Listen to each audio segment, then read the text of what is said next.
Before he wielded Mjolnir, before thunder roared at his command, Thor was simply the heir of Asgard, a prince raised for greatness but blinded by pride. Born to Odin, Allfather and Frigga, Thor Odinson grew up amidst the golden splendor of Asgard, a realm of cosmic power and ancient legacy. From an early age, Thor was a warrior, molded by his father's expectations and inspired by the tales of valor that filled the halls of Valapskjalf. He trained with sword, spear, and shield, but above all, he yearned for the mighty hammer forged in the heart of a dying star and enchanted to respond only to those who proved worthy.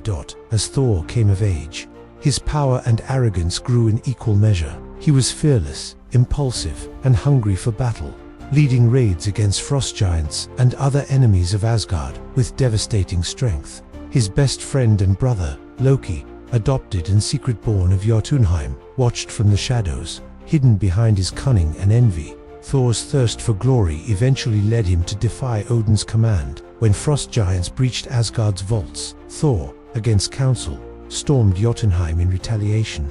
His act nearly ignited a war between realms. To teach him humility, Odin stripped Thor of his powers and banished him to earth, casting Mjolnir after him with the words, "Whosoever holds this hammer, if he be worthy, shall possess the power of Thor." Crash landing in the deserts of New Mexico, Thor was no longer a god, just a man, lost, confused, and brimming with frustration. He met astrophysicist Jane Foster and her team. For the first time, Thor experienced humanity not as a deity, but as an equal, vulnerable, grounded, and in need of growth. Meanwhile, Mjolnir lay untouched in the crater, guarded by shield and immovable by anyone unworthy. Thor tried and failed to lift it, a moment of pain that shattered his pride and began a transformation. Unbeknownst to Thor, Loki seized the opportunity in Asgard. Discovering his true parentage and Odin's deception, he plotted to ascend the throne, manipulating events to ensure Thor would never return. The storm of betrayal and identity raged not only within Loki, but across the 9 realms. But on Earth, Thor changed. Through compassion, sacrifice, and newfound humility, he proved himself not just a warrior, but a protector. When Loki unleashed the destroyer on Earth, Thor offered his life to save innocent lives. In that act of selflessness, he became worthy. Mjolnir returned to his hand. Lightning surged. The god of thunder rose again. But this was only the beginning. The Bifrost split the skies like a divine scar, and Thor stood once more on the golden streets of Asgard. But the realm he returned to was not the one he had left behind. With each passing battle and each hard-earned lesson, the Odinson began to see his world through different eyes, not as a playground of gods, but as a kingdom burdened with duty, sacrifice, and secrets buried beneath centuries of power. Stripped of Mjolnir after his arrogance, Thor had learned humility on Midgard. The once impetuous prince who saw war as glory had faced mortality, betrayal, and the quiet strength of ordinary humans. He had tasted loss, the kind that lingers, and in doing so, become more than a warrior. He became worthy, but worthiness was not a final destination. It was a path, one lined with choices, mistakes, and the thunderous weight of responsibility. Back in Asgard, Loki's machinations had grown more sinister. Disguised as Odin, he ruled in secret, allowing threats to fester. Thor, oblivious to the deception, carried on as protector of the 9 realms, fighting battles that stretched him across galaxies. From the burning fields of Muspelheim to the ice-clad reaches of Jotunheim, he became a symbol, not just of strength, but of hope. Yet, behind his stoic facade, storms raged. Thor wrestled with his destiny. What did it mean to be king? Could he rule with compassion without surrendering strength? Could he be both son and leader, warrior and peacekeeper? When the truth of Odin's disappearance surfaced, Thor and Loki were forced into a reluctant alliance, journeying to Earth to confront their father in exile. But fate, as always, had other plans. Odin's death shattered the final seal. Here, the goddess of death, Thor's banished sister, returned with fury. She tore through the Bifrost and shattered Mjolnir like glass. For the first time, Thor faced an enemy who wielded not just raw power, but ancient rage, a reflection of Asgard's darkest history. Cast to Sakaar, a chaotic world of gladiators and ruin, Thor found himself broken again. No hammer, no home, no clear path. But this exile became revelation. he found strength not in weapons, but in his will. Lightning danced at his fingertips, not because of Mjolnir, but because he was the god of thunder. The hammer had been a focus, not the source. There, in the Grandmaster's Colosseum, he fought Hulk, his old ally now turned brute, and realized that his greatest battles were not with others, but within himself. He reunited with Loki, whose loyalty flickered like flame. He met Valkyrie, a fallen warrior of legend, haunted by her past, and he saw the cost of Asgard's sins. The time had come not to restore what was, but to embrace what could be. Thor returned to Asgard to face Hela, not with blind fury, but clarity. He understood that to protect his people, he might need to let go of the realm itself. Ragnarok, the prophesied end, was not a curse, but a necessity. With Loki's help, he unleashed Surtur, the fire demon, to fulfill the prophecy and destroy Asgard, and Hela with it. As the Golden City crumbled into flame, Thor stood among refugees aboard a starship, no longer a prince of a place, but a leader of a people. He had lost Mjolnir, lost his father, lost his home, but he had found something greater. Himself, the god of thunder, had become a god of change, and the storm was far from over. The stars drifted silently beyond the refugee ship carrying the last of the Asgardians, but peace was an illusion. No sooner had Thor claimed leadership of his people than a shadow eclipsed the cosmos, a vast, ominous dreadnought, Sanctuary 2. At its helm stood Thanos, the mad titan, whose quest for balance would tear galaxies apart. Thor, weary yet resolute, stood in defiance. But even the god of thunder was no match for the might of the titan wielding the Power Stone. The slaughter was swift. Heimdall, protector of the Bifrost, used his last breath to send Hulk to Earth. Loki, mischievous, complicated, loyal to the end, attempted to deceive Thanos, only to meet a brutal fate.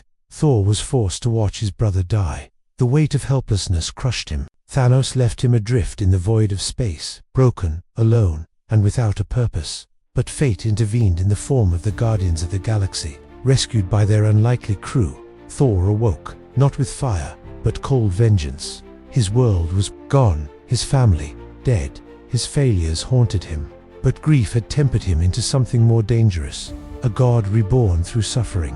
On Nidavellir he sought a new weapon, one capable of killing Thanos. With the help of Rocket and Groot, he aided the last dwarf king Itri in reigniting the dying forge to create Stormbreaker, a battle axe fused with Bifrost energy. This was no mere weapon, it was hope forged in fire. Armed with Thor descended onto the Battle of Wakanda like a living storm. Lightning roared through the battlefield as he tore through the Outriders, joining Captain America, Black Widow, and the Avengers in a last stand against Thanos' army. For a moment, it seemed like victory was his. He struck Thanos, burying deep into his chest, but he had aimed for the heart, not the head. With a snap, half of all life vanished. Thor had failed again. In the aftermath of the blip, Thor retreated to a quiet coastal town, New Asgard, where the weight of guilt became unbearable. No longer the proud warrior of legend, he drowned his pain in ale, hiding behind jokes and self-loathing. His chiseled form became unrecognizable. He was not just broken, he was ashamed. He blamed himself for the fall of Asgard, the death of Loki, and the rise of Thanos. His identity, once rooted in valor, had crumbled. The god of thunder had become a cautionary tale, a man lost in the void of his own legend. But destiny does not forget. When the Avengers plotted to undo Thanos' snap, Thor reluctantly joined the time heist. In 2013's Asgard, he faced the past his mother, Frigga, alive and wise as ever. She saw through his facade, recognizing the pain beneath the humor. Her words reminded him that being worthy was not about perfection, but persistence. It was not the hammer that made the god, but the heart. Summoning Mjolnir one last time, Thor wept. He was still worthy in the final battle against Thanos. Thor fought alongside Iron Man and Captain America, the three pillars of the Avengers. Lightning surged through him as he dual-wielded Stormbreaker and Mjolnir, a celestial force of fury and redemption. But it was not his hand that delivered the final blow. That honor and burden belonged to Tony Stark. Thought as Tony perished, Thor stood once more in the ruins of a war, not as a king, but as a survivor. He passed the mantle of New Asgard to Valkyrie, acknowledging her strength and his need to find purpose beyond a crown. He had led, he had lost, and he had learned. The time had come to discover who Thor was without titles. weapons, or thrones. And so, he left with the Guardians of the Galaxy, the self-proclaimed Asgardians of the Galaxy, chasing stars, and searching for answers. For Thor Odinson, god of thunder, son of Odin, the journey was no longer about saving the world, it was about saving himself. The cosmos stretched endlessly before him, but Thor no longer searched for glory in its vastness. With the Guardians of the Galaxy, he found a strange new rhythm, a crew of misfits and outcasts, not unlike himself. But beneath the banter and battles, Thor's soul remained restless. He was a warrior without war, a king without a kingdom, a god still chasing meaning. The days of Odin's thunder had passed. Now, Thor sought something deeper, truth. In the far reaches of the universe, he encountered threats cosmic and curious. From battling monstrous abominations on distant planets to clashing with arrogant alien monarchs, Thor wielded Stormbreaker with divine ferocity. But the laughter came harder. The emptiness lingered, until he received word of a threat, unlike any other, the return of Gorr the God Butcher.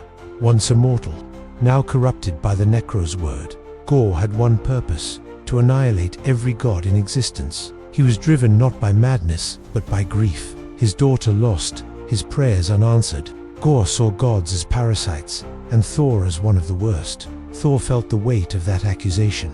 With Valkyrie and Korg at his side, Thor returned to New Asgard to defend it. But Gorr did not seek conquest, he sought children, innocence, hope. He kidnapped the town's youth, baiting Thor into a cosmic chase. To win, Thor needed more than strength. He needed love, faith, and allies he had once forgotten, including his former flame, Jane Foster.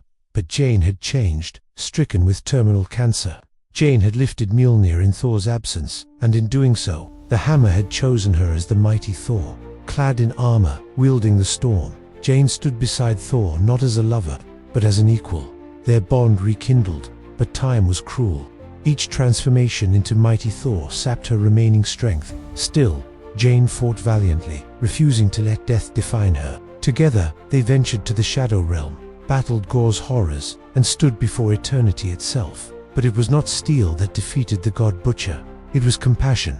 As Gorr prepared to make his final wish, the end of all gods, Thor pleaded with him to choose love. In his dying breath, Gorr wished not for destruction, but for the return of his daughter, love. Born anew by eternity's power, Jane died in Thor's arms, her body fading into golden stardust, as befitting a warrior of Valhalla. Thor, broken again, now held something he never expected, a child, not his by blood, but by destiny. Love, imbued with cosmic energy, fierce and curious, became Thor's charge. The Thunderer became a father, and in this child, he found not only redemption but purpose. No longer chasing war, no longer seeking worthiness, Thor taught love to fight, to care, and to believe. Together, they journeyed through the stars, god and daughter, bringing hope where fear once ruled.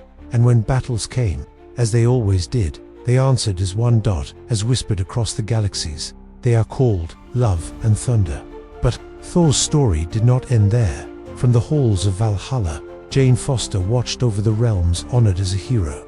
Valkyrie reigned over New Asgard, guiding its people into a new age. And somewhere in the divine unknown, Zeus, humiliated by Thor, plotted his revenge, sending his son, Hercules, to hunt the god who had forgotten his place. Thor's next great trial was yet to come, but the man who had once needed a hammer to feel whole had changed. He was no longer the brash prince of Asgard, nor the brooding god of guilt. He was Thor Odinson, shaped by love, scarred by loss, tempered by humility. A warrior who had seen kingdoms rise and fall, who had faced titans and cosmic judgments, and who had chosen to live, not as a god above men, but as a guardian beside them. This was the legacy of the Thunderer. Not lightning, not war, but heart.